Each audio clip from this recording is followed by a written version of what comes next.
São Paulo, a locomotiva do Brasil. Falar do estado de São Paulo é sempre no superlativo. É o estado com a maior população, o maior parque industrial, a maior produção econômica, o maior registro de imigrantes e, como também não poderia deixar de ser, com toda a complexidade do estado mais cosmopolita da América do Sul. Foi construído com o vigor e o duro trabalho de povos de todas as partes do Brasil e do mundo, mantendo arraigada em cada pedaço dessa terra a vocação para o trabalho. São 645 municípios e mais de 40 milhões de habitantes.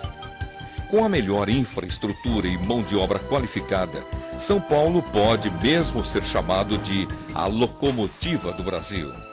O estado produz de tudo, principalmente produtos de alta tecnologia. Mas o destaque não é só na indústria. O paulista também fez da agricultura, da pecuária e do comércio uma potência. Na economia dos 260 shopping centers existentes no país, 94 estão localizados no estado, sendo responsáveis por mais de 200 mil empregos. Além disso, o estado conta com a mais ampla rede atacadista e varejista do país, distribuída pelos seus municípios. O setor de distribuição no estado de São Paulo representa um faturamento superior a 19 bilhões de reais por ano. A ADASP, a Associação de Distribuidores e Atacadistas de Produtos Industrializados do Estado de São Paulo, entidade representativa do segmento distribuidor atacadista do Estado de São Paulo, faz parte do sistema de representações estaduais, que se consolidam na ABAD, Associação Brasileira de Atacadistas e Distribuidores de Produtos Industrializados. Desde o início de suas atividades, a ADASP tem procurado ouvir e dialogar com seus associados. Essa troca de informações resulta no profundo conhecimento de seus anseios, reivindicações e posturas, quer sejam estas de natureza negocial, quer sejam institucionais, do segmento como um todo. O estabelecimento dessa sintonia perfeita permite à ADASP definir com precisão cirúrgica seus objetivos, planos de ação e sua estratégia de atuação, fazendo com que ela se transforme em intérprete e veículo das aspirações do comércio atacadista de produtos industrializados de São Paulo, junto ao poder público, às entidades econômicas com que se relaciona e com as demais instituições do Estado.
Instalado em um complexo de 5.500 metros quadrados, com mais de 500 colaboradores, o Grupo PC Sistemas criou o primeiro Centro de Excelência e Inovação em Logística do Brasil, o Ceilog Ana Patrus, que reproduz a realidade de clientes em um ambiente ideal para transformar pesquisa, desenvolvimento e inovação em competitividade. Inspirado nas principais tendências da logística na cadeia do abastecimento, o Ceilog se propõe a repensar os processos do setor, promovendo a viabilidade e aplicação de soluções inovadoras, para expandir as fronteiras e se transformar em uma referência em inovação logística, tornando indústrias mais produtivas e eficientes, transporte mais seguro e rentável, distribuidores mais ágeis e competitivos, varejo mais moderno e atraente. Ceilog Ana Patrus e Grupo PC Sistemas, com os olhos no futuro.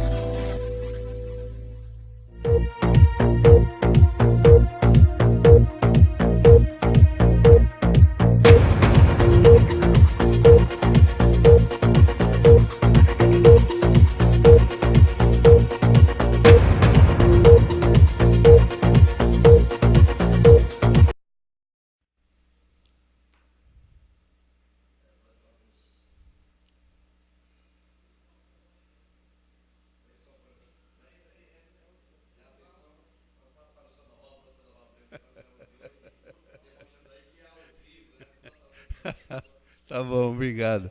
Boa tarde, meus amigos da DASP, os associados e amigos.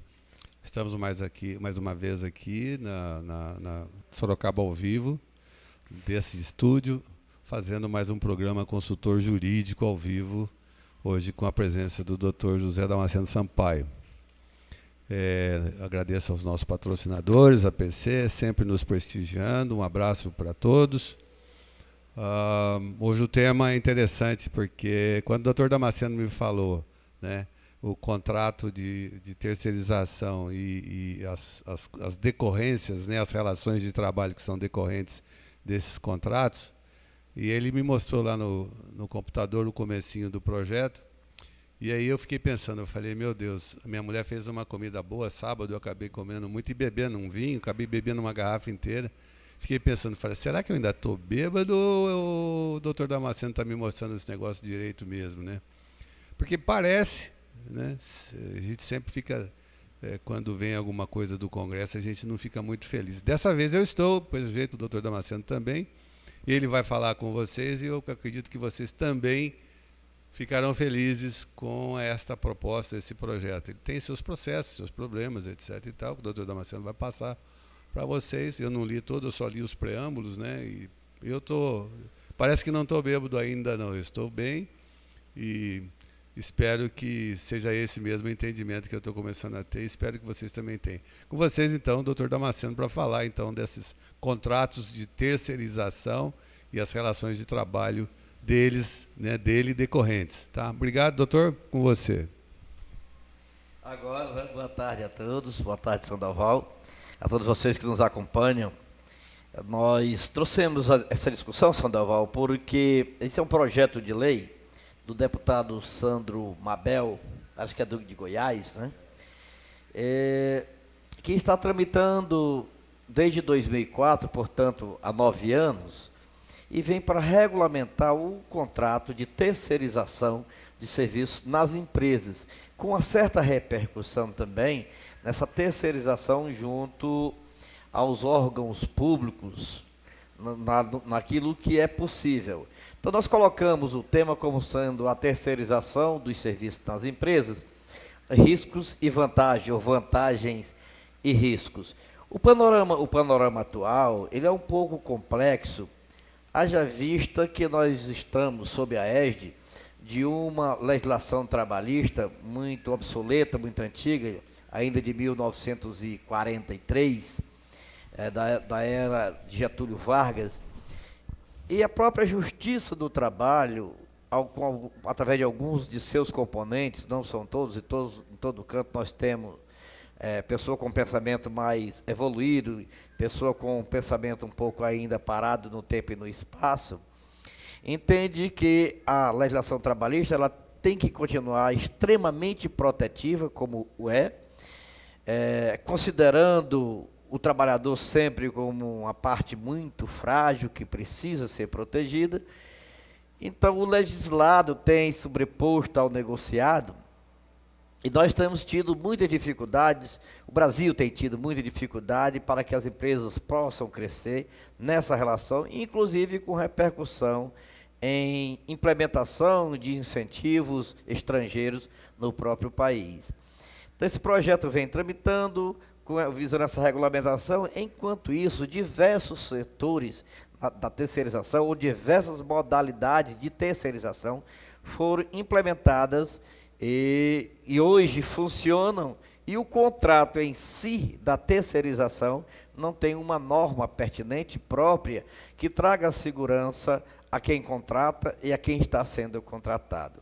Em especial, porque normalmente você recai no contrato realidade que leva ao reconhecimento do vínculo empregatício. Então, enquanto você está trabalhando no seu negócio, querendo que ele cresça, oferecendo oportunidade, gerando empregos, gerando receitas, gerando tributos, você pode estar nesse momento também criando um passivo trabalhista imensurável, que lá na frente poderá trazer a quebra do seu negócio. Então, essa insegurança na nossa legislação é que tem feito com que muitas empresas estrangeiras evitem se estabelecerem em terras brasileiras. Então, eu sou a favor inicialmente, vou comentar por quê, mas sou a favor deste projeto de lei, principalmente na modernização que foi inserida pelos relatores, e o último, que é o deputado Maia da Bahia, do PMDB da Bahia, que está sendo o relator na Comissão de Constituição e Justiça, porque ele tirou algumas obrigações das empresas e criou uma sistemática de existência das empresas que poderão oferecer esse serviço nos contratos de terceirização. Hoje, as modalidades que nós temos, e depois nós vamos entrar direto comentando o teor do projeto de lei, nós temos o seguinte: as empresas fornecedoras de mão de obra. O que são essas empresas fornecedoras de mão de obra? Aquela que você quer contratar um serviço, a empresa tem aquele grupo de prestadores de serviço e fornece mediante um contrato, tendo um percentual, digamos, de acrescentá-lo no custo do serviço para ser a sua receita própria. Essas empresas, normalmente, a legislação exige que ela tenha um fundo ou como é que chama? Capital social bem elevado para que haja a garantia. Esse contrato ele tem trazido muito problema, principalmente porque toda tomadora de serviço tem a responsabilidade subsidiária. Então, são poucas as atividades dentro da empresa que podem ser terceirizadas e, mesmo assim, dependendo do contrato realidade, há o reconhecimento do vínculo empregatício como a tomadora de serviço. E ela tem a responsabilidade subsidiária quando a empresa empregadora, que é a contratada, não cumprir com as suas obrigações previdenciárias, trabalhistas e fiscais, a empresa tomadora é responsável. Porém, essas empresas fornecedoras de mão de obra, elas são muito importantes quando se diz respeito à prestação de serviço às autarquias, aos órgãos públicos, porque a finalidade da autarquia, a finalidade de algum órgão público é atender diretamente à demanda daquele serviço a que se propõe. Por exemplo, uma secretaria de saúde. Uma secretaria de saúde tem lá os seus médicos, os seus técnicos naquele assunto saúde. Porém, para que a Secretaria de Saúde se mantenha funcionando, e suas autarquias, seus hospitais, seus postos de atendimento, precisa de um zelador, precisa de alguém responsável pela segurança, precisa de alguém que mantenha sempre limpo, precisa de quem forneça a água e o café. Então, esses serviços não são, à primeira vista, essencial ao funcionamento de um posto de saúde, de um hospital, mas são extremamente essenciais para que ele viva, para que aquele posto viva, para que o hospital viva. Então, principalmente a limpeza, mas isso pode ser terceirizado. Nesse caso, as empresas fornecedoras de mão de obra atendem essa demanda.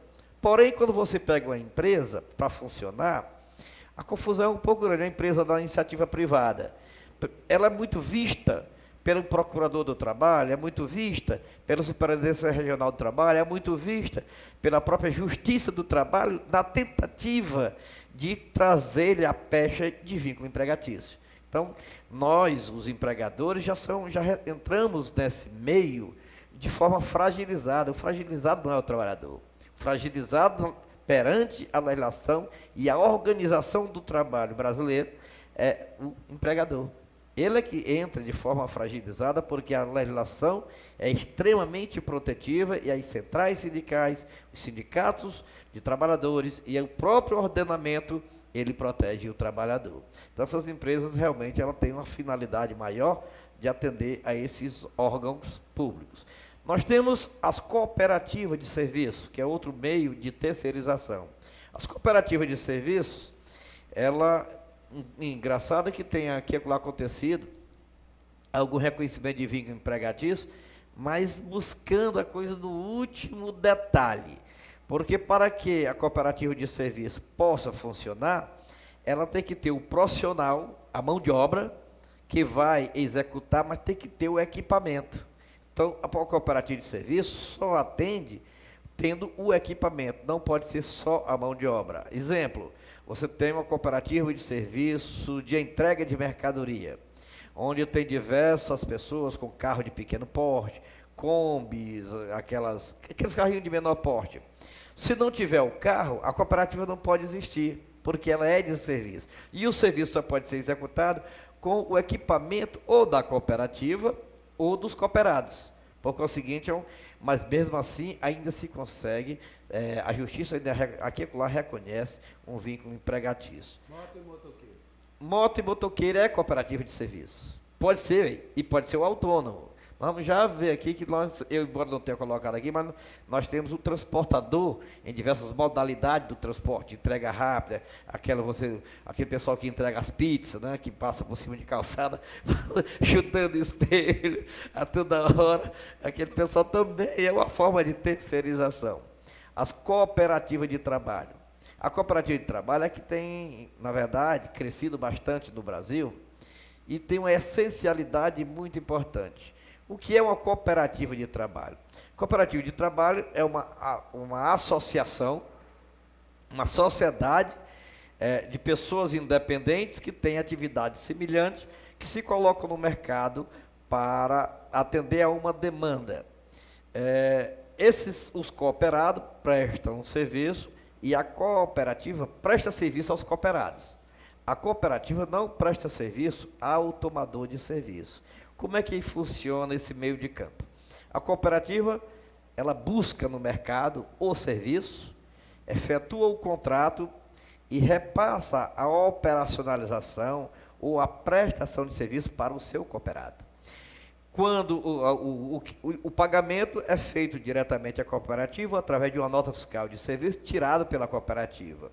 E a cooperativa repassa esses valores para os cooperados na proporção do seu desempenho ou do seu trabalho. E um percentual desse valor é retirado para efeito de administração da cooperativa e para a criação de um fundo. Fundo este que serve para o treinamento da mão de obra, aprimoramento dos cooperados no seu dia a dia. E no final do ano, a sobra desse fundo, ela é rateada entre os cooperados, como se fosse o lucro de uma empresa. É rateado entre os cooperados na proporção do seu desempenho durante aquele período. Isso é uma cooperativa de trabalho. Porém, e aí acontece no Brasil esses fatos, muitas cooperativas de trabalho não cumprem a legislação conforme é para ser. Então, alguns chamam de corpe-gato, dão o nome pejorativo que quiserem, porque ela não realiza uma eleição, não realiza uma sessão de treinamento, não realiza uma reunião coletiva com os...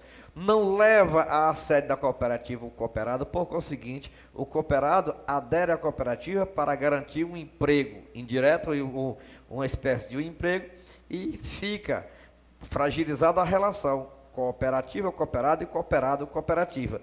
Fragilizada essa relação cooperativa, cooperado e cooperado, cooperativa, a relação tomador do serviço também fica fragilizada, porque a cooperativa pode ser desqualificada como tal, perder a natureza de cooperativa, e a Justiça do Trabalho entender que aquela prestação de serviço foi por intermediação da cooperativa, mas foi prestada diretamente ao tomador, e o tomador vai arcar com o reconhecimento do vínculo empregatício e com todas as obrigações daí decorrente. Então, a cooperativa que é criada e administrada nos termos da lei, não tem risco, mas aquelas que não o são, elas trazem possibilidades grandes de passivo trabalhista para, não só trabalhista, não, passivo trabalhista, passivo previdenciário, passivo fiscal, porque é passivo de toda a natureza decorrente dessa relação de emprego.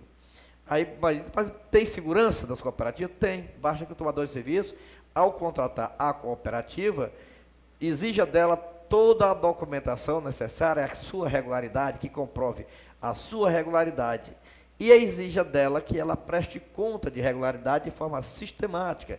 Pode ser mensal, pode ser trimestral, pode ser do tempo que achar conveniente, contanto que traga alguma segurança para o tomador de serviço.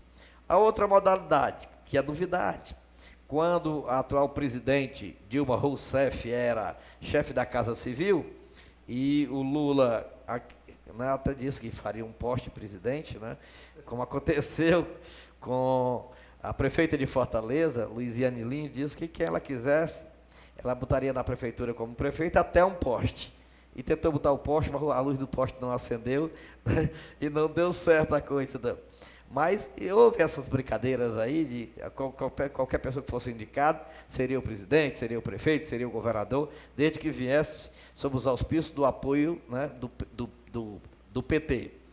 E, para fortalecer, se criou uma nova central sindical e uma nova lei foi aprovada no Brasil, autorizando, determinando, instruindo a criação de diversos sindicatos dos operadores avulsos de cargas não portuários. Então, todo aquele chapa avulso, aquele pessoal que trabalha carregando e descarregando no caminhão, na movimentação de carga junto às transportadoras, junto ao setor atacadista, junto ali por exemplo, até aquele pessoal que opera ali na Senador Queiroz. Né? Exatamente, põe aquilo aí. Aqui, você sabe por que é chamado de chapa, Sanval? Não, eu sempre chamei de chapa, mas nunca sei por quê. Pois muito bem. O nome chapa, ele vem exatamente do cais do porto. Então, para descarregar o navio, o apontador fica ali e o carregador tem uma chapinha metálica no chapéu. E ele não é identificado pelo nome, ele é identificado pela chapa, né, pelo aquele número ali. Então, quando ele passava com aquele volume na cabeça, o cara apontava ali. 1 volume, 2 volumes, 3 volumes pela chapa. No final da tarde, do serviço, conforme fosse a periodicidade de controle, aí dizia a chapa tal, ou o chapa tal, porque era homem, né? Já não tinha medo de cara forte, chamar de a chapa, mas era a chapa que identificava o chapa. E daí surgiram as duas figuras, do chapa avulso e do chapa avulso portuário e do chapa que não trabalha dentro do porto. Agora foi criado o sindicato dos chapas avulsos, ou seja, aí deram um nome bonito, operadores avulsos de carga, de mercadorias, né? Então, criou-se os sindicatos. Você, se quer contratar o serviço do chapa avulso, não portuário, tem que contratar o sindicato, e o sindicato é que recebe e que repassa esses valores para os seus associados. Pois não, Sandoval? Pois é, doutor. Eu trabalhei por décadas, né? Ali no mercado, no Mendes Caldeira, Benjamin de Oliveira, enfim, na região ali da Cantareira, do mercado, e cheio de chapa para todo lado, o chapa fulano, o chapa ciclano, o chapa ciclano. Eu nunca me atentei, porque de onde é que surgiu o nome chapa. Eu sabia exatamente o que era, mas como é que veio esse nome eu não sabia. Muito obrigado, então, mais uma vez aí, doutor Damasceno, ajudando a gente a esclarecer coisas. Obrigado, doutor. Pois é, mas acho que você observava que ele tinha um númerozinho metálico grudado naquele chapéuzinho forrado, né, que colocava na cabeça, um chapéu sem aba, que era igual uma rodilha, né, só que tinha um apoio para a cabeça, onde ele colocava o peso na cabeça e saía conduzindo até correndo. Pois é, surgiu daí, inclusive isso é um fato histórico, porque foi se criando, se fortaleceu e hoje eles continuam sendo conhecidos como chapa. O caminhão, quando vem, vai se aproximando do centro onde vai descarregar, normalmente você ainda hoje encontra esse pessoal às margens das rodovias dando sinal para o caminhão que vai passando. Com a fogueirinha.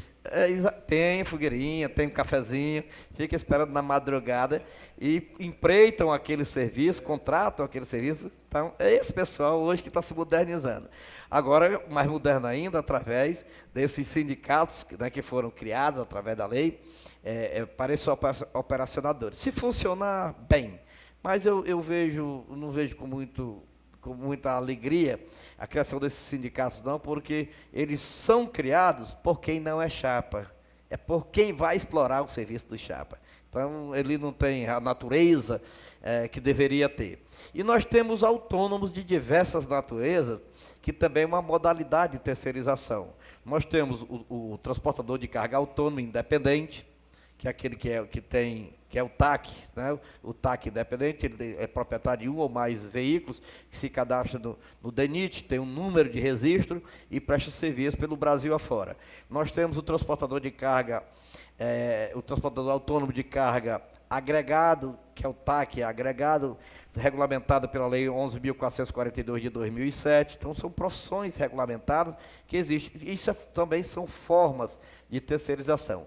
Essas modalidades de terceirização não estão inseridas no bojo desse contrato que nós estamos, que o projeto traz. Por quê? Porque todos esses aí já têm uma lei própria e o projeto de lei está excluindo. Então veja que nós aqui já estamos atingindo quase todas as possibilidades de terceirização e que a lei, já existem as leis específicas para cada modalidade. O que o projeto está trazendo é um contrato específico que pode ser aplicado em diversas dessas modalidades, obedecendo a essencialidade de cada um, dentro da sua própria lei especial, mas trazendo uma segurança maior e normas a serem cumpridas pelas partes contratantes, no sentido de que traga uma segurança maior nessa relação. Então, por isso é que eu entendo ser muito importante que esse projeto seja aprovado, que seja transformado em lei e que ele venha realmente para atender essa demanda tão importante, porque com isso o trabalhador vai ser protegido, o tomador do serviço vai ser protegido e o poder público vai receber o que lhe é devido, né, em virtude, como consequência, através de tributos, contribuições previdenciárias e tudo mais.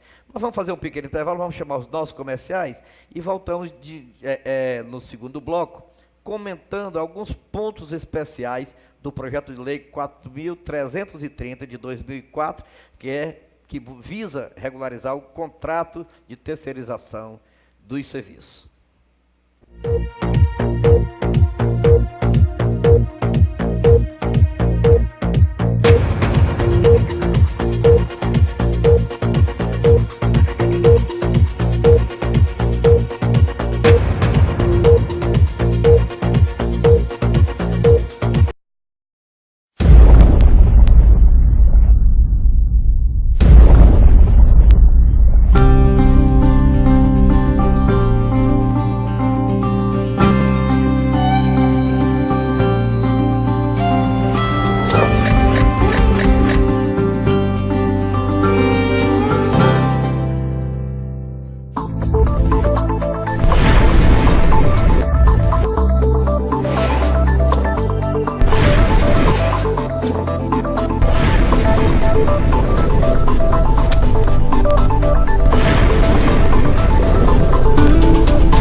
Instalado em um complexo de 5.500 metros quadrados, com mais de 500 colaboradores, o Grupo PC Sistemas criou o primeiro Centro de Excelência e Inovação em Logística do Brasil, o Ceilog Ana Patrus, que reproduz a realidade de clientes em um ambiente ideal para transformar pesquisa, desenvolvimento e inovação em competitividade.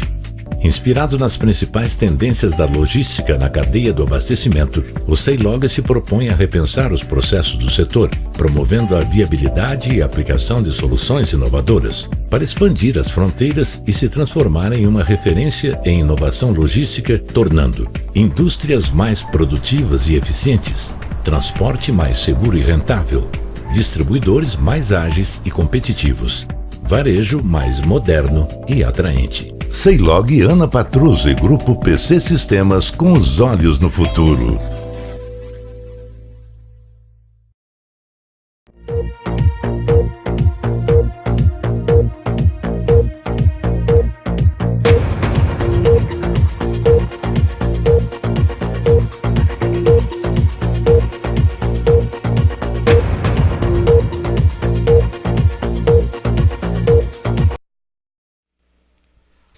Meus amigos, estamos de volta aqui no nosso segundo bloco, hoje abordando o tema, o contrato, desculpe, eu tenho que falar primeiro, né, do nosso consultor jurídico, Dr. Damasceno. Hoje a gente está abordando aqui o tema do contrato de terceirização e as relações de trabalho dele decorrentes, né?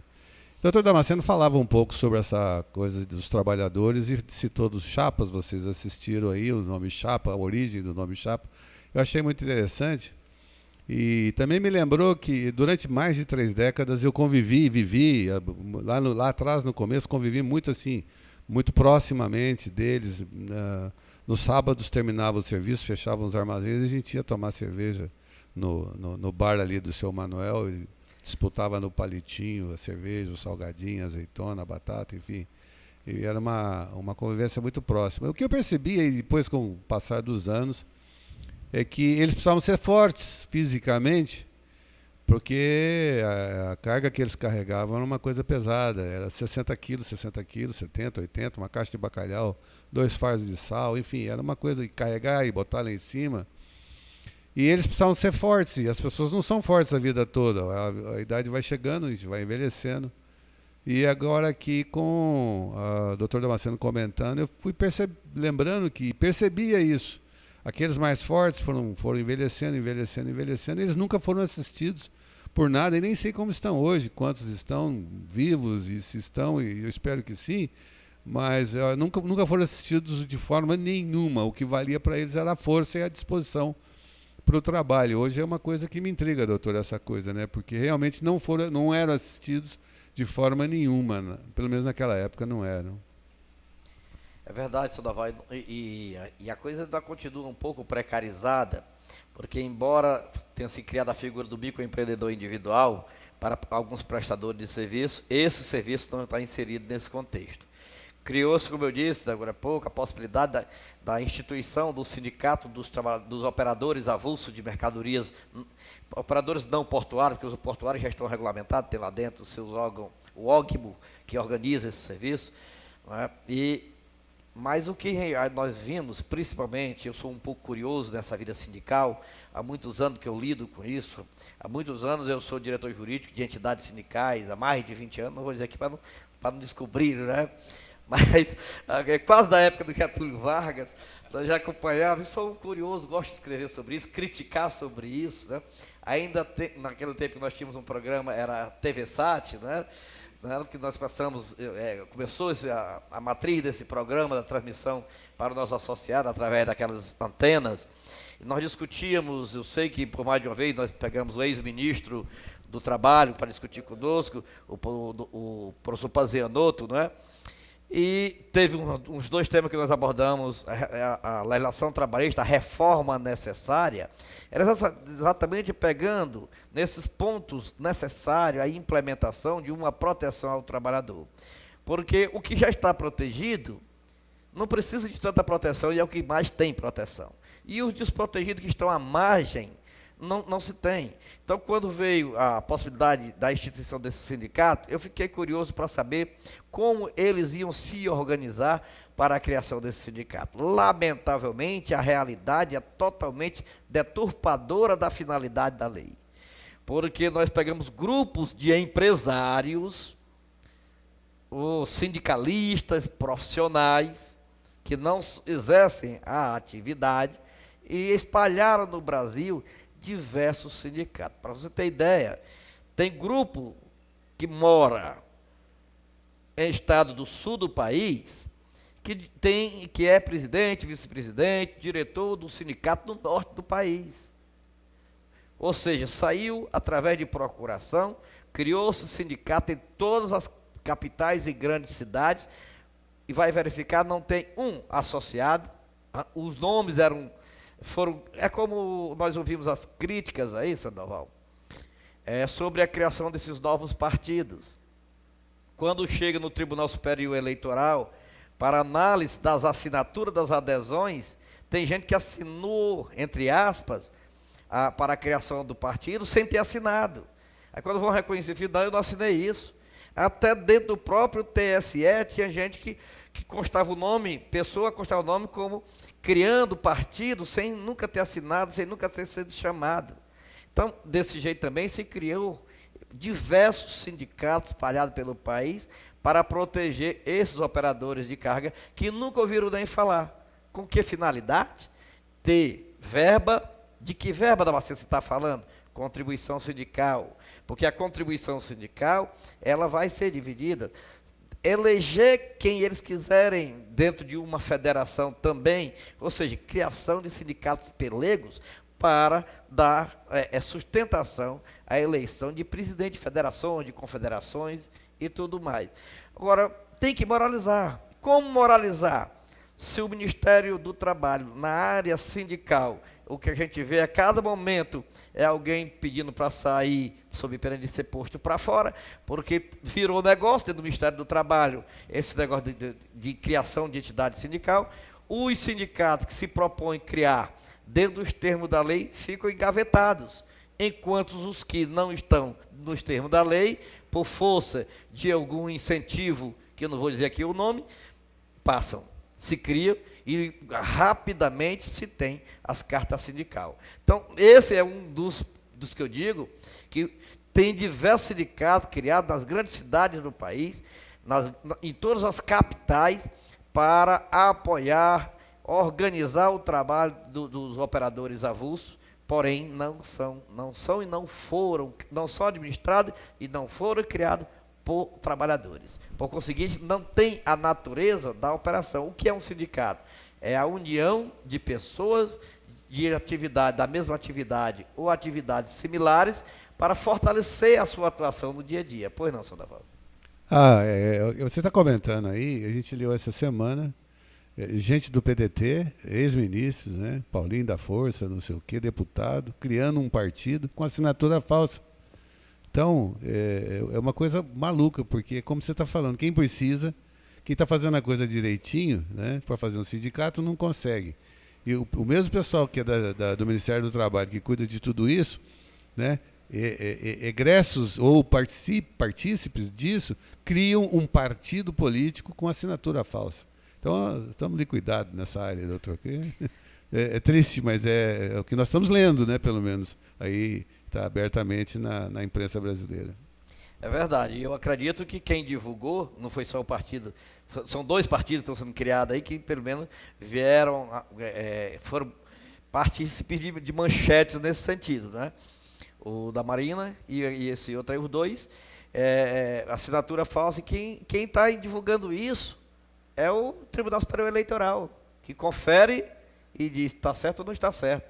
Então, e assim também ocorre com os sindicatos. Ou seja, uma coisa que poderia ser boa, vem para atender a demanda desse pessoal, dessa turma mais fragilizada, é desvirtuada por interesses de grupos fortes.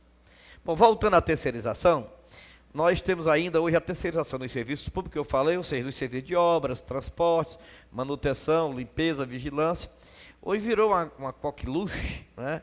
Coqueluche, não sei por que, agora vamos buscar por quê, né? Porque coqueluche é uma coisa que sai, que se capilariza por todo o país, né? Antigamente, agora não é mais coqueluche, tá na internet, tá nos e-mails, tá não sei aonde, né? São redes sociais que virou coqueluche, né?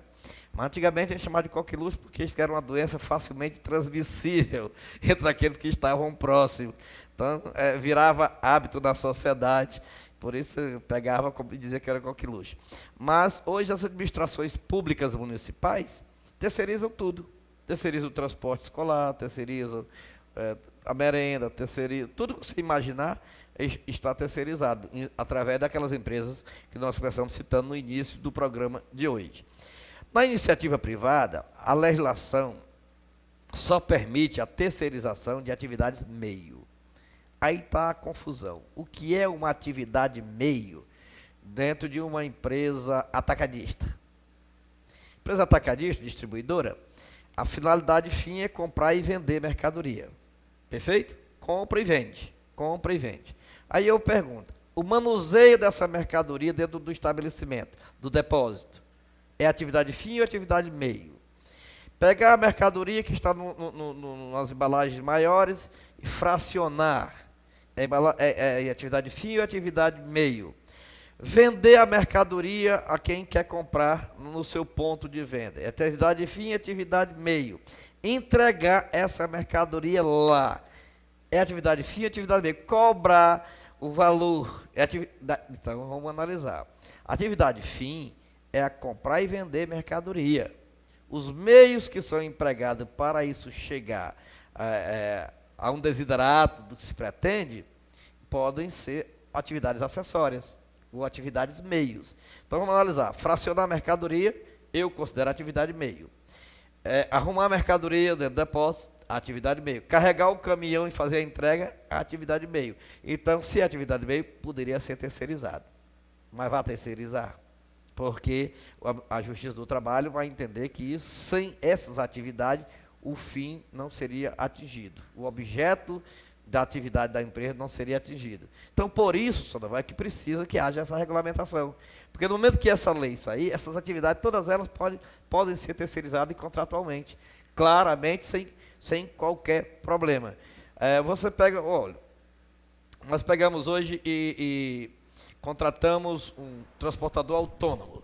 Ele vai, faz a entrega da mercadoria, recebe pelo frete que fez, mas se ele traz o trabalhador de volta para a empresa, ou vem devolver para a empresa as notas no final do dia, tem por obrigação devolver, eu já estou dizendo que ele está cumprindo o horário. Por conseguinte, sai da autonomia da atividade e passa para uma subordinação jurídica que coincide com o disposto no artigo 3º da CLT, que diz vínculo empregatício, ou que determina o vínculo empregatício. Aí eles vão chamar disso o seguinte: o contrato firmado, ele cai por terra em contraponto a um contrato chamado de realidade. A Justiça do Trabalho funciona em cima do que nós chamamos de contrato realidade. Então, esse é um problema muito sério. Então, o que hoje é permitido? Que as empresas privadas só possam terceirizar as atividades meio e principalmente em época de sazonalidade, quando aumenta o volume. No final de ano, por exemplo, se você for um lojista e quer aumentar o número de vendedores, você não pode terceirizar. Você vai contratar o vendedor por prazo determinado, por 30 dias, por 90 dias, por 60 dias, aquele contrato ali para aquela sazonalidade, não pode terceirizar.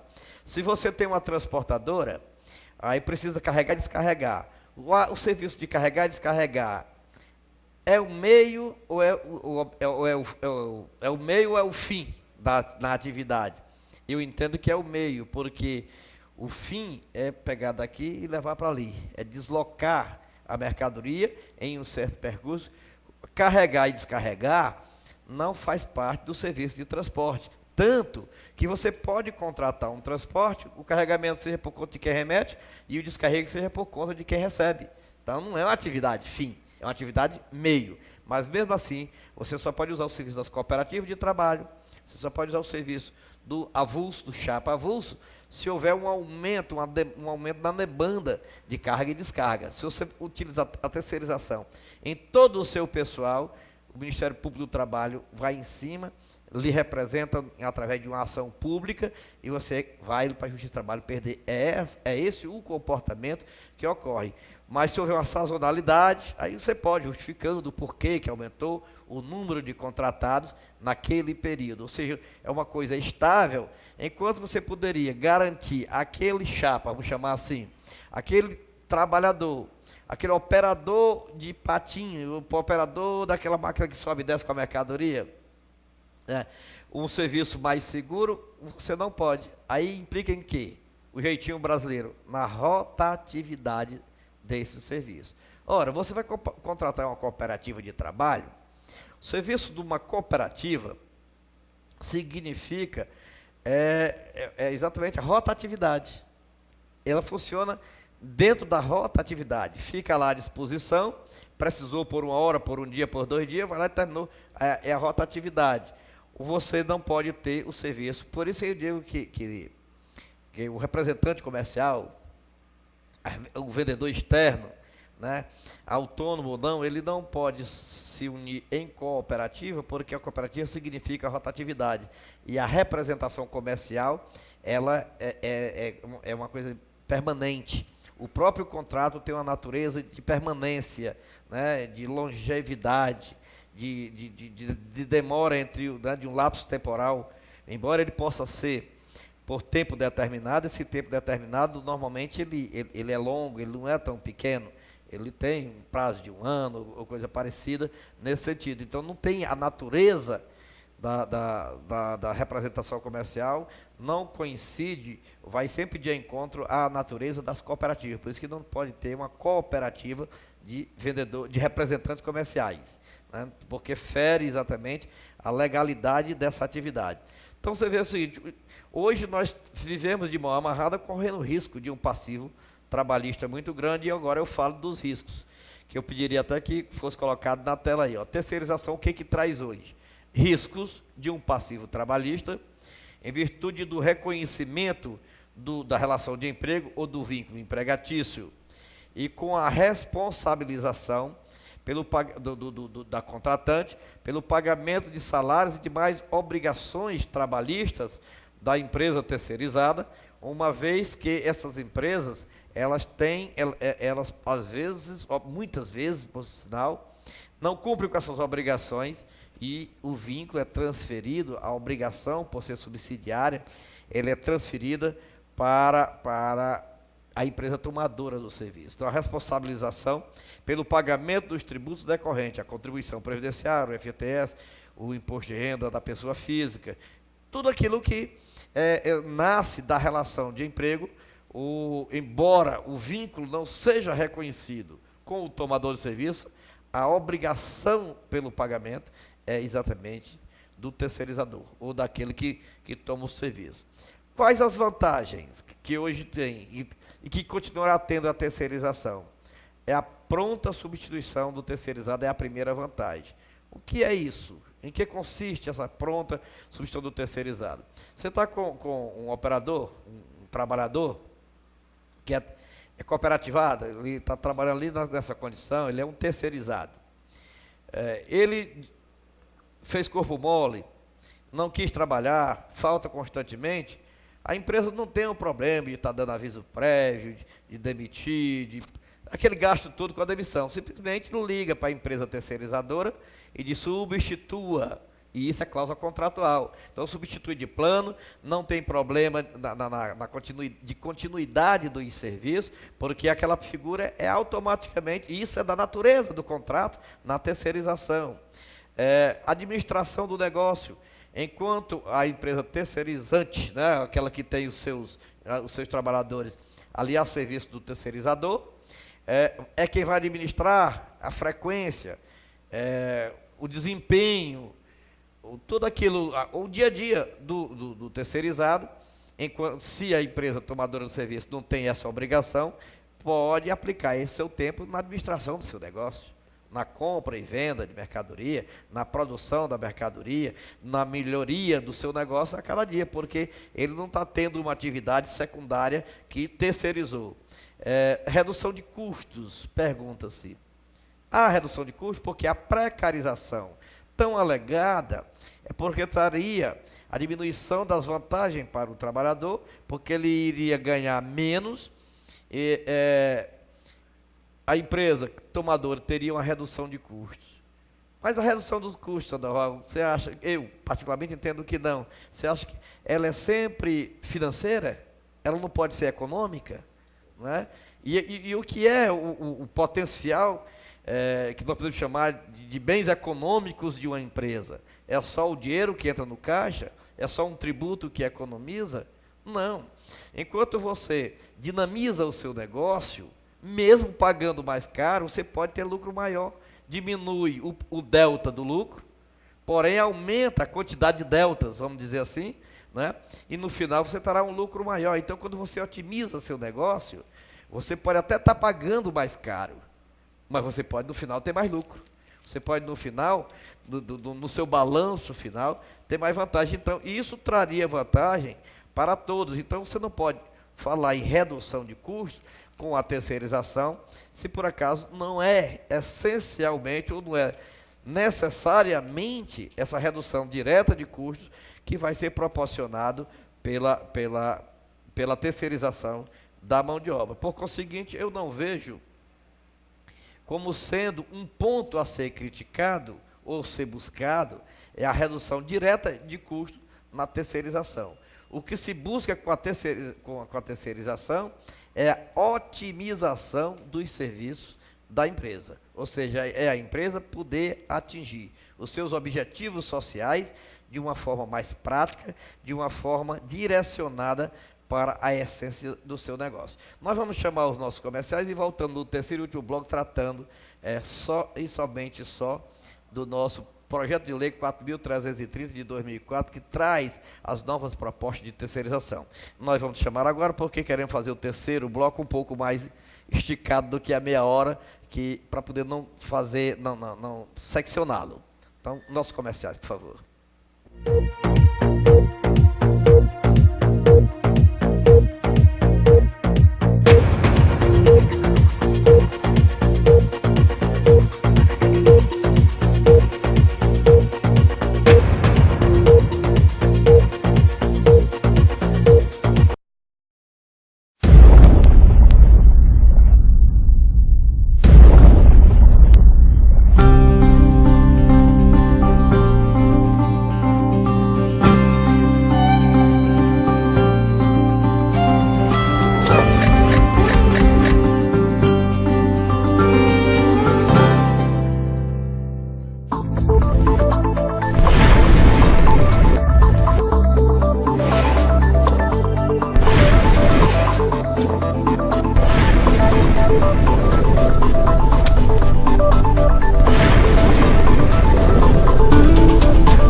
Instalado em um complexo de 5.500 metros quadrados, com mais de 500 colaboradores, o Grupo PC Sistemas criou o primeiro Centro de Excelência e Inovação em Logística do Brasil, o Ceilog Ana Patrus, que reproduz a realidade de clientes em um ambiente ideal para transformar pesquisa, desenvolvimento e inovação em competitividade.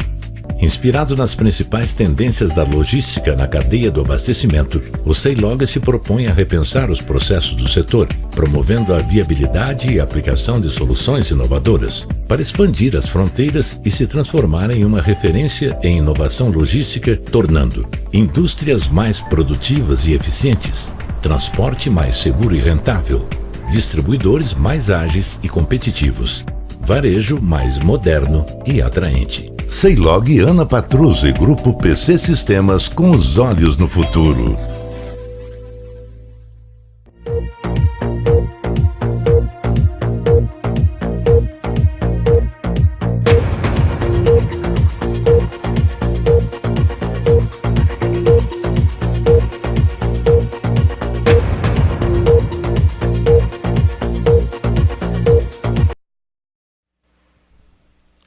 Meus amigos da ADASP, estamos de volta aqui agora com o nosso terceiro e último bloco, nosso tema do mês, a cargo do Dr. Damasceno, nosso consultor jurídico. Estava vendo agora no intervalo aqui a propaganda da PC Sistemas. Eu gostaria muito de exaltar o comentário que meu filho fez. Ele teve a felicidade de estar em Goiânia no começo desse mês, visitando algumas empresas, e entre elas ele visitou a PC e me disse que ficou encantado de ver tudo que tem lá à disposição, ficou encantado com tudo. Eu agradeço inclusive a receptividade que tiveram com ele aí, do Wagner, o Barros, enfim, o pessoal que o atendeu.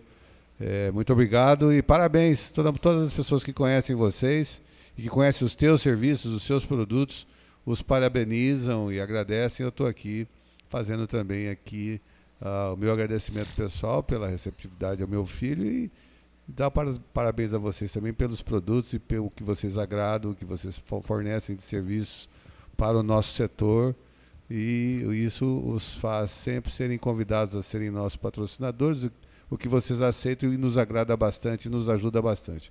Obrigado mais uma vez e vamos voltar agora então ao terceiro bloco aqui para o Dr. Damasceno. Vamos lá, doutor. Vamos avante, né? Bem, agora nós vamos tratar do projeto de lei, é o 4.330 de 2004, como eu já disse. Ele é de autoria do deputado Sandro Mabel e hoje ele está na Comissão de Constituição, Justiça e Cidadania. Tem como relator o deputado Arthur Oliveira Maia, que apresentou um substitutivo ao projeto de lei original. O projeto de lei original ele trazia, Sandoval, umas obrigações à empresa que poderia terceirizar serviço.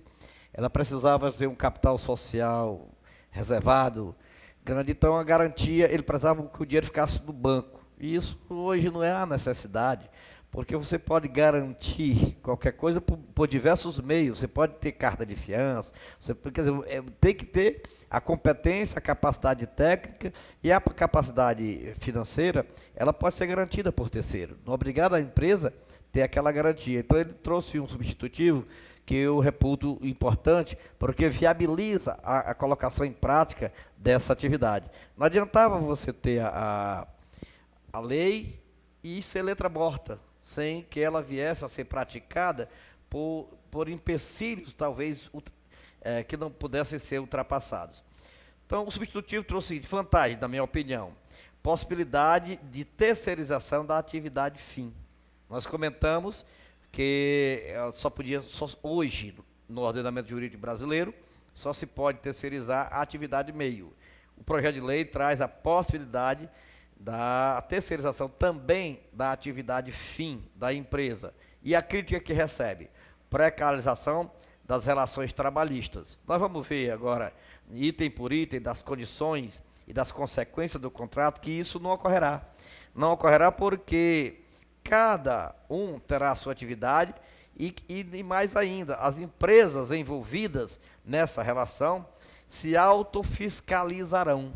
Então, é mais um meio de controle do cumprimento das obrigações decorrentes desses contratos de trabalho.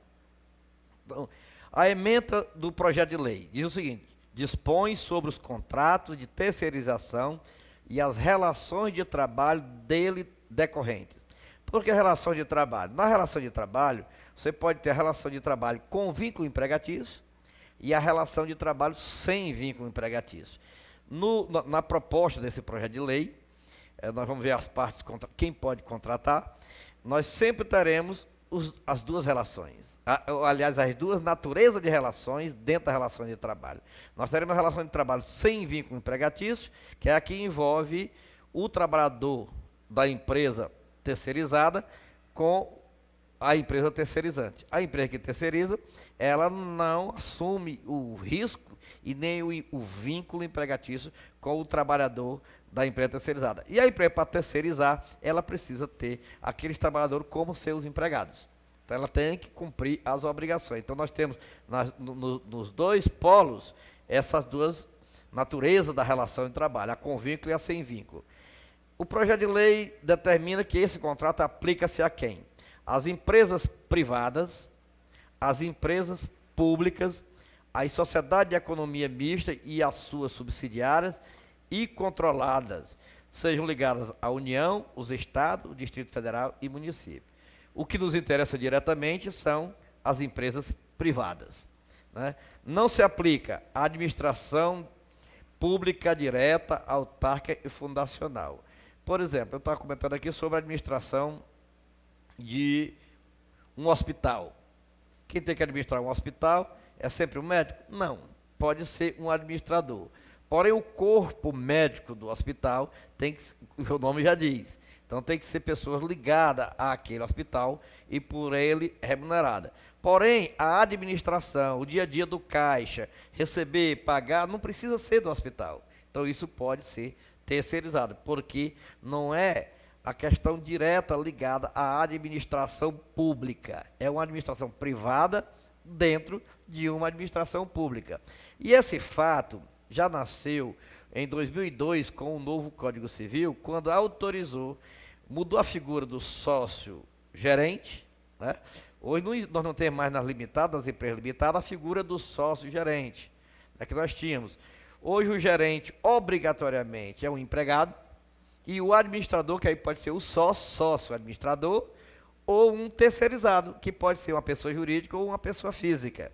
Então, a natureza da administração em si, por que surgiu isso? Porque o administrador administrador de empresa é uma profissão regulamentada. Então, ele vai contribuir para o seu conselho, ele precisa ser inscrito e ele precisa ser formado em administração. Só quem não precisa ser formado em administração é o sócio administrador, porque ele está assumindo o risco do negócio. O terceirizado administrador, ele tem que ter capacidade técnica e conhecimento para tal. Tá? É uma profissão regulamentada e isso também pode ser contratado pelas empresas públicas. A terceirização no projeto de lei é a transferência pela contratante da execução de parcela de qualquer de suas atividades. Fim ou meio ou fim, né? A contratada para que esta a realize na forma prevista na lei. O que a lei estabelece? Condições contratuais. Então vejam bem os senhores que a natureza muda totalmente, porque diz, é a transferência pela contratante da execução de parcela de qualquer de suas atividades. De qualquer de suas atividades, a contratada, para que esta a realize na forma prevista na lei, ou seja, no contrato firmado em virtude das condições da lei.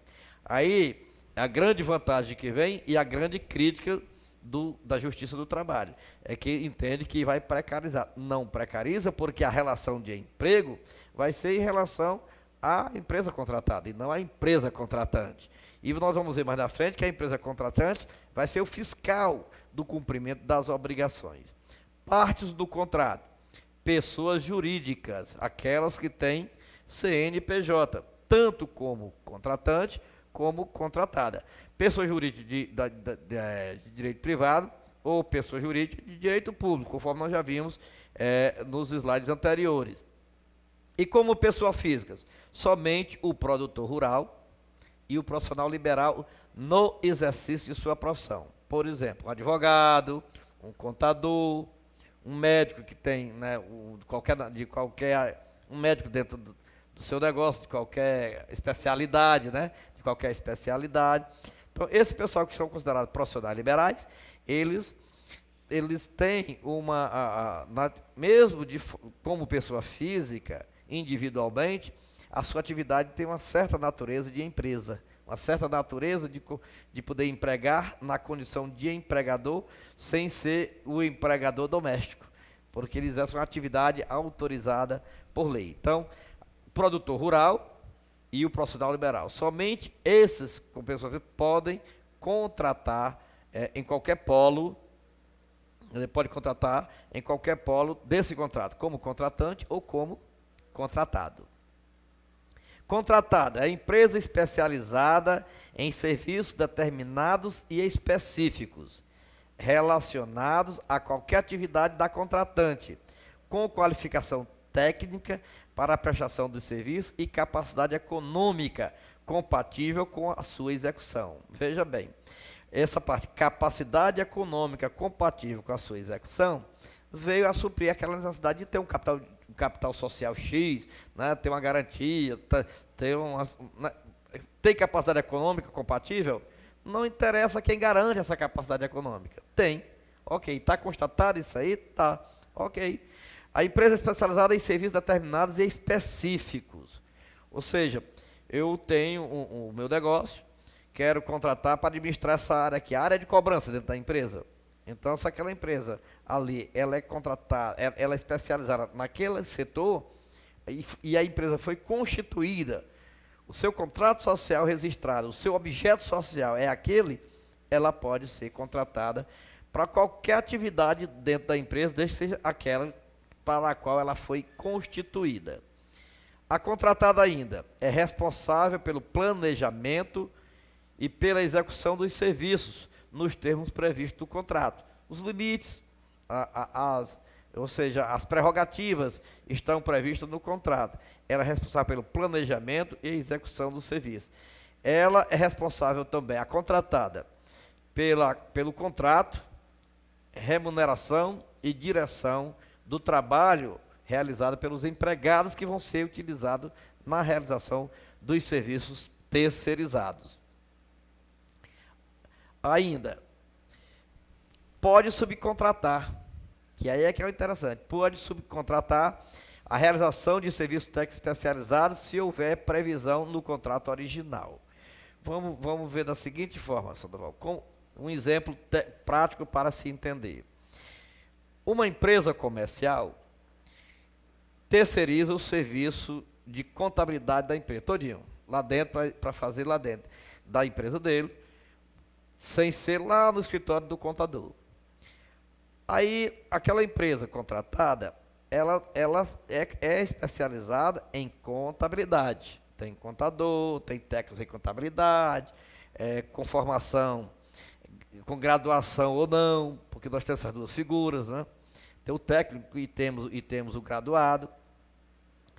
Mas eu quero fazer uma perícia contábil. Dentro desse setor, é um serviço mais especializado, mais técnico, essa perícia contábil. Então, a empresa terceirizada, ela pode subcontratar esse serviço, desde que esteja com outra empresa, desde que esteja isso previsto no contrato original. Então, se a lei, ela vem flexibilizando, permitindo que uma modernidade de atuação que venha ao encontro das necessidades das empresas atualmente. A subcontratação deve ser comunicada ao sindicato obreiro. Bom, o que é isso aqui? É uma forma de fiscalização dessa subcontratação para não deturpar a natureza da própria lei. Então, se por acaso tem a previsão de subcontratar esse serviço, e existe um sindicato de peritos, né, um sindicato de peritos contábeis, e a empresa vai subcontratar, então ele tem que comunicar, só comunicar essa subcontratação ao sindicato dele, da categoria dele, para que tome conhecimento, se quiser, acompanhe esse serviço, dando a garantia de que não está havendo a precarização nessa subcontratação. Mas ainda, consequências do contrato.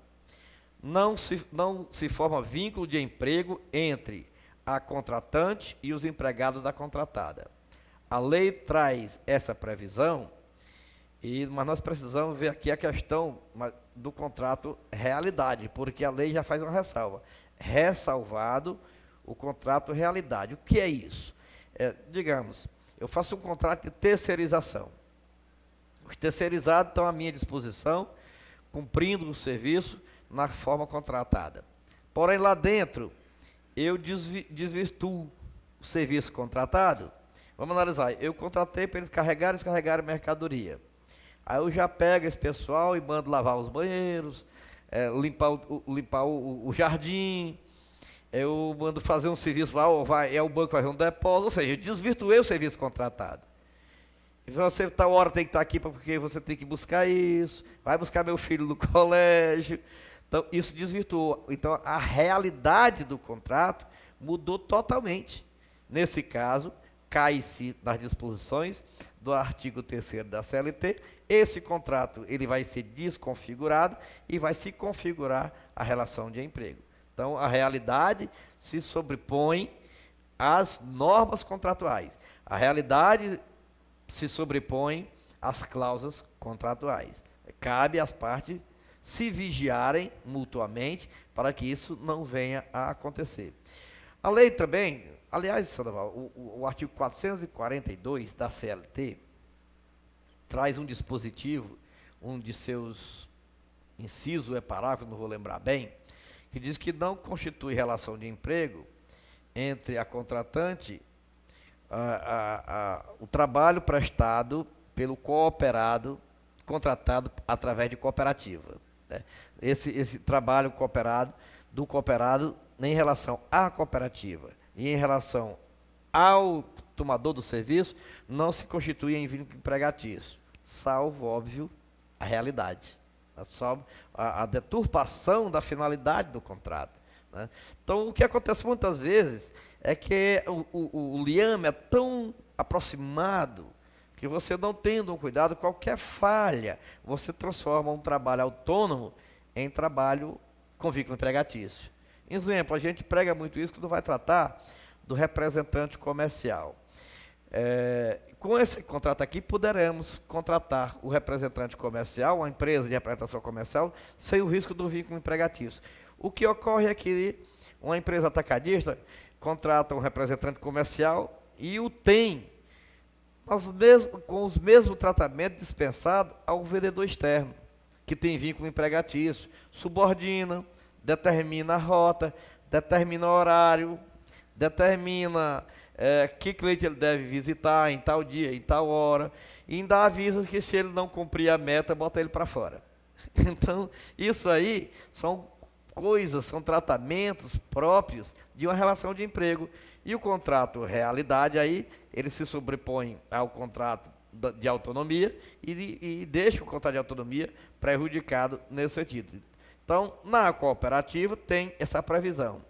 Aqui existe uma outra ressalva do projeto de lei, de que não se pode, mesmo havendo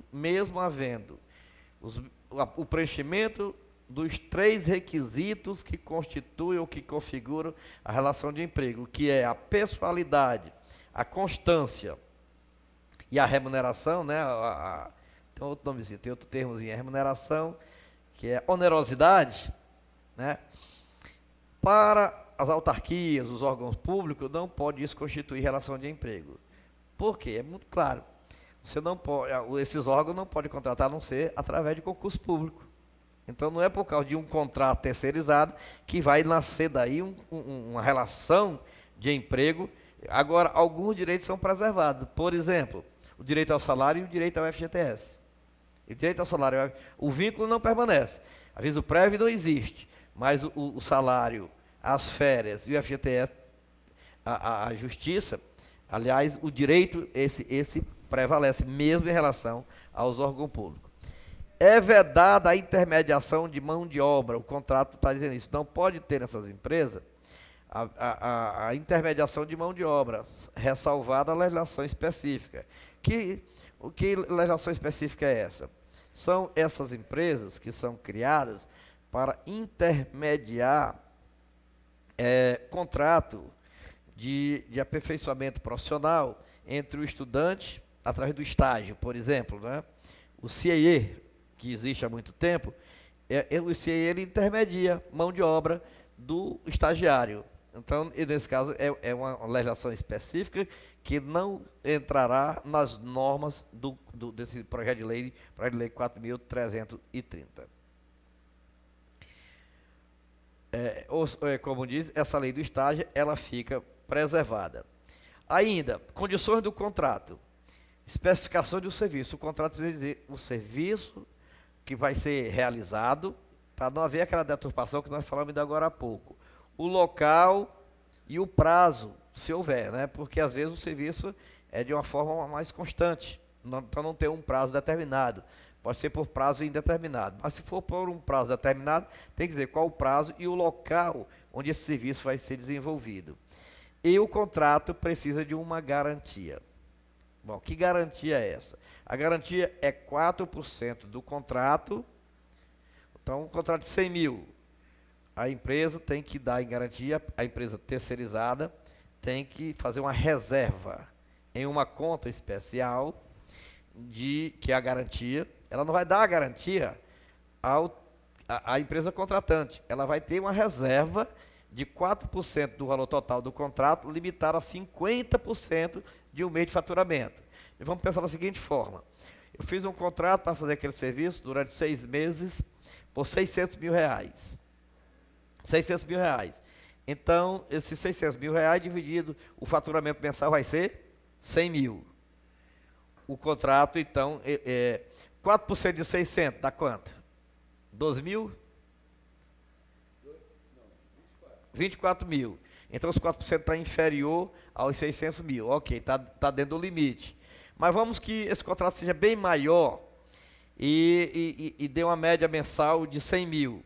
Então, ele 4%. Se desse 4%, der 51 mil, reduz para 50. Der 60 mil, reduz para 60, que é 50% de um faturamento mensal. Tá? Agora, quando a mão de obra, nesse contrato, digamos, mão de obra, equipamento, tudo na realização desse serviço, a mão de obra ultrapassar, foi igual ou superior a 50% do total do contrato, digamos, eu fiz um contrato por R$1 milhão, dentro da tabela de custo desse contrato, eu coloquei como mão de obra 600 mil, então esse percentual de 50% passa para 130% do faturamento mensal, de um faturamento mensal. Não é de todos os meses, é de um faturamento mensal. Ou seja, eu teria que pegar esse faturamento mensal e multiplicar por 130, esse valor ficaria reservado lá para a garantia das obrigações. E esse dinheiro é liberado quando? 90 dias após o encerramento do contrato. 90 dias após o encerramento do contrato, todas as despesas decorrentes, com o vínculo de emprego, com o FGTS, com o INSS, com o imposto de renda, eles precisam estar tendo a certidão dessa regularidade. A conta automaticamente é desvinculada pela parte contratante e pela parte contratada. Por isso que eu digo, não precariza, porque a parte contratante, ela não vai pegar o dinheiro da parte contratada e ficar com ele. Ela vai ficar com a lanterna. Exatamente, vai ficar com a lanterna, é o fiscal. E o sindicato obreiro também, se assim quiser, vai fiscalizar. Então vai ficar com a lanterna lá e aquele valor fica lá reservado para uma garantia. Melhor do que garantir, deixar um patrimônio de 100 salário mínimo reservado. Ou seja, o valor da garantia varia conforme o valor do risco. Né? Conforme o valor do risco. Ainda em condições de contrato. Fiscalização pela contratante, isso tem que ser cláusula contratual. Fiscalização pela contratante das obrigações trabalhistas da contratada oriundas do contrato. Só oriundas do contrato. A empresa contratante não tem nada a ver com a vida extra-contrato da empresa. Se a empresa tem diversos empregados lá trabalhando no outro canto, no outro local, no outro contrato, essa empresa aqui não tem nada a ver com ela e não corre o risco. ela só tem responsabilidade, obrigação de fiscalizar aquela relação para aqueles trabalhadores que estão à sua disposição.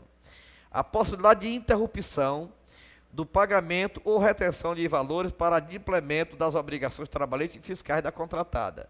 Por exemplo, atrasou um mês o pagamento do salário, a empresa contratante, em vez de pagar para ela, ele pode reter. Comunica ele, diz, olha, você está ficando irregular, então esse mês eu não vou lhe pagar. Esse dinheiro, esse valor, ele traz, chama os empregados, chama o sindicato da categoria e efetua esses pagamentos, o que sobrou, está aqui o teu dinheiro e a vida continua bonita.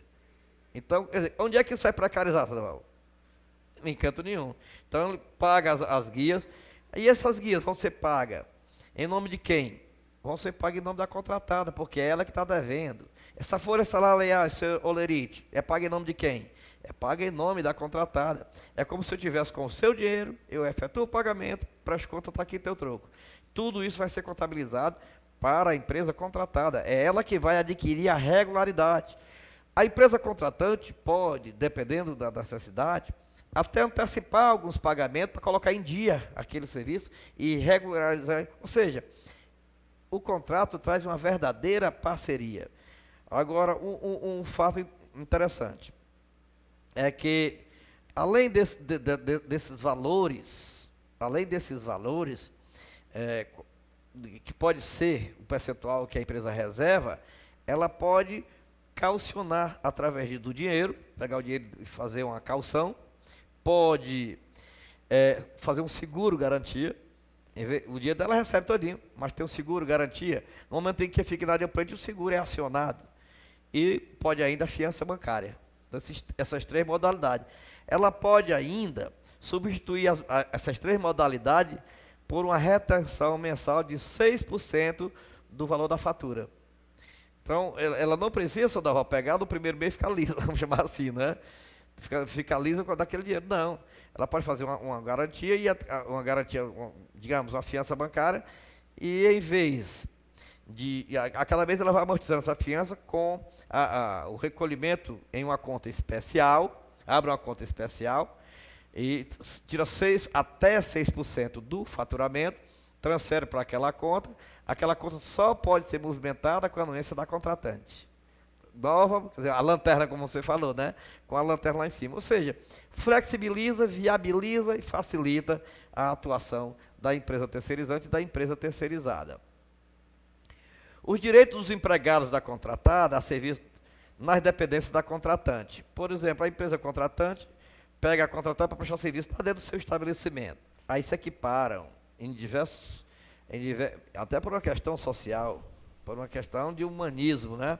A alimentação é garantida em pé de igualdade se a empresa fornece no refeitório dela a refeição para os seus empregados, essa mesma refeição tem que ser... Isso pode ser descontado no contrato, mas ela tem que garantir esse fornecimento aos terceirizados. Isso já existe hoje, mas é uma questão de humanidade.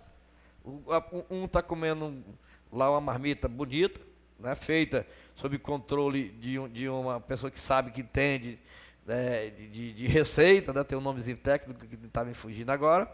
Aí o outro, porque terceirizado, está comendo um hot dog da Márcia, né? Está comendo o hot dog da Márcia, atendido pela Valdirene. Aí não dá. Isso quando é oferecido em refeitório. Se o empregador dá ao empregado vale alimentação, ele não é obrigado a dar ao terceirizado. Aí a relação passa para a questão do terceirizado. Direito de utilizar o mesmo serviço de transporte, quando há necessidade de deslocamento, no mesmo percurso que os empregados fazem. Por exemplo, vamos pensar aqui, vamos pegar uma praça principal, como é que chama aquele negócio das águas ali, que tem aqui em Sorocaba? Parque das Águas, né? Aí o ônibus sai do Parque das Águas e vai... Qual é o nome de um bairro aí aqui famoso? Ituvuvu aqui, né?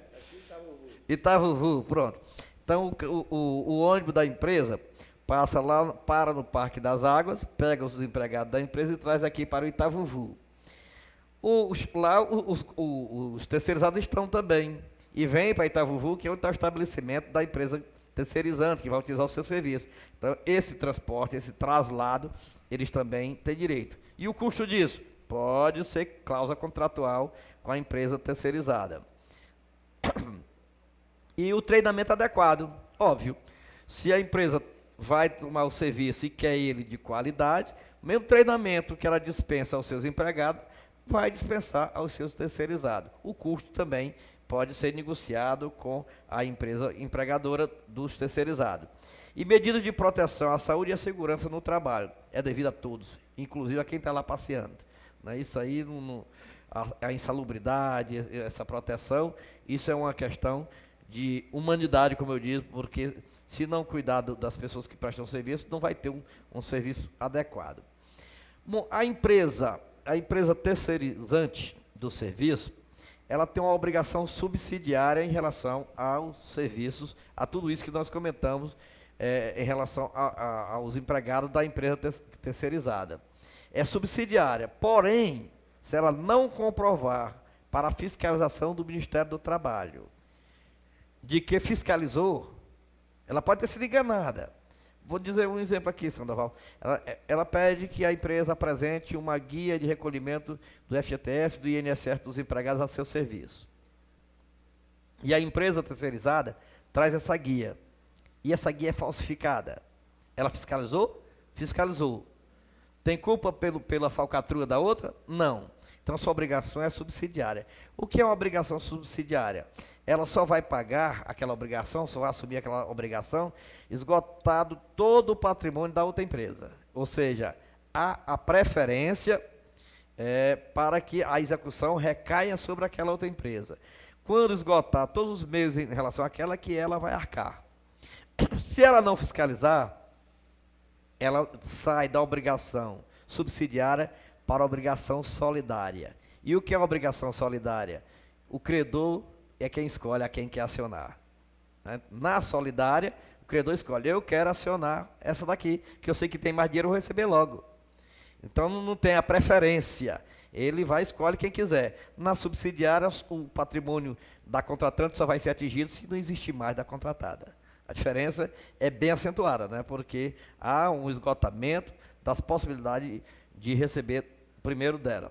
No inadimplemento da contratada, a contratante reterá os valores e efetuar o pagamento dos salários, FGTS e demais consectários na presença do sindicato obreiro. Por que na presença do sindicato obreiro? Que sindicato, quando você demite o empregado, o sindicato obreiro não homologa a rescisão, né, o termo de rescisão, dando a quitação final, então ele também vai homologar esses pagamentos. Ele vai estar presente como uma testemunha-chave para encerrar essa obrigação, ou seja, para dispensar a empresa contratante da obrigação permanente. Uma vez feito isso, a obrigação ali se extinguiu. Tais pagamentos não figura, como eu já disse, o vínculo empregatício. Né? Então, dentro de tudo isso que nós vimos no projeto de lei, vai trazer uma maior segurança nessa relação, vai facilitar esse trabalho e, com certeza absoluta, as empresas poderão se dedicar com mais afinco aos seus negócios. Então, é por esse motivo que eu digo, por que é importante que nós trabalhemos, é importante que todas as entidades mandem ofício, e-mails para os deputados na Câmara Federal, agora na Comissão de Constituição, Justiça e Cidadania, apoiando a aprovação deste projeto de lei que já vem se arrastando há 9 anos, como eu disse, porque ele vai modernizar essa relação, a necessidade da utilização da mão de obra. Há muito tempo que se tenta flexibilizar a legislação trabalhista, digamos, fortalecendo o negociado em relação ao legislado. Só assim nós poderemos ter uma legislação mais moderna, mais propícia às relações de empregos, relações de trabalho também, sem ser relações de empregos. Com essas considerações, eu agradeço a PC pelo patrocínio de mais esse programa. Estaremos de volta no dia 23 de outubro e passo a palavra, ou a peteca, para o nosso amigo Sandoval para o encerramento deste programa de hoje. Muito obrigado a todos vocês. Obrigado, doutor. Obrigado a vocês que nos assistiram e que estão presentes aí todos os meses com as nossas novidades, as novidades do doutor Damasceno com relação à área tributária, à área de serviços, enfim, as novidades do Congresso. A gente espera que realmente isso passe, assim como eu falei no começo do programa, porque é uma coisa que vai facilitar um pouco a vida em que pese os berzuines da vida acharem que está tudo errado, ninguém vai sair prejudicado e vai facilitar, e a gente diminui um pouco os custos e, de alguma forma, deixam menos temerosos os empresários que pretendem investir no Brasil e que precisam de algumas leis que também os ajude, não só proteja o trabalhador. Não é que a gente queira o trabalhador desprotegido, mas os absurdos é que a gente quer corrigir e quer deixar o país um pouco mais competitivo. Obrigado a todos, obrigado novamente a PC, parabéns a vocês, muito obrigado. A gente se vê então no dia 23. Até mais.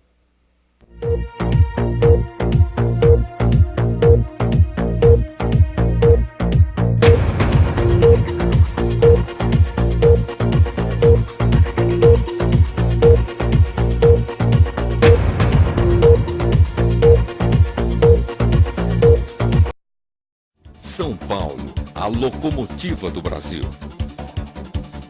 Falar do estado de São Paulo é sempre no superlativo. É o estado com a maior população, o maior parque industrial, a maior produção econômica, o maior registro de imigrantes e, como também não poderia deixar de ser, com toda a complexidade do estado mais cosmopolita da América do Sul. Foi construído com o vigor e o duro trabalho de povos de todas as partes do Brasil e do mundo, mantendo arraigada em cada pedaço dessa terra a vocação para o trabalho.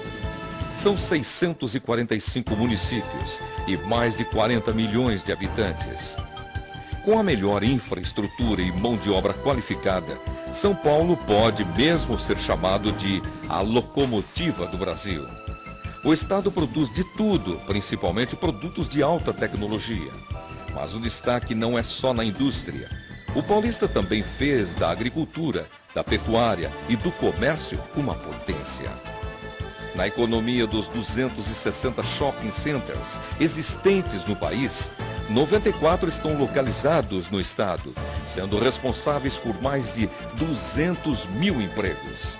Além disso, o estado conta com a mais ampla rede atacadista e varejista do país, distribuída pelos seus municípios. O setor de distribuição no estado de São Paulo representa um faturamento superior a 19 bilhões de reais por ano. A ADASP, a Associação de Distribuidores e Atacadistas de Produtos Industrializados do Estado de São Paulo, entidade representativa do segmento distribuidor atacadista do Estado de São Paulo, faz parte do sistema de representações estaduais, que se consolidam na ABAD, Associação Brasileira de Atacadistas e Distribuidores de Produtos Industrializados.